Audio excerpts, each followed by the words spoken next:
I am utilizing the Bit Integrations plugin to establish a connection between these two platforms.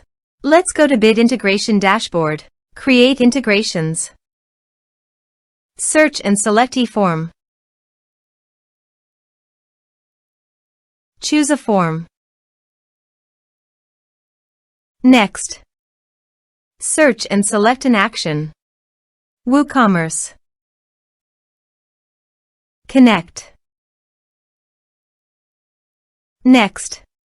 Select a module. I will create a customer, so I am choosing to create customer. Map the respective fields.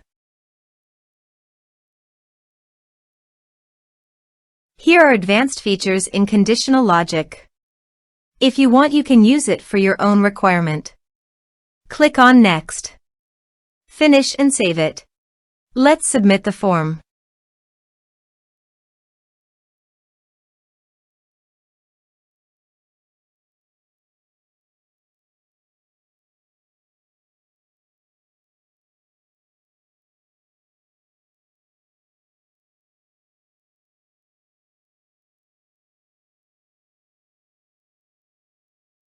Submit it.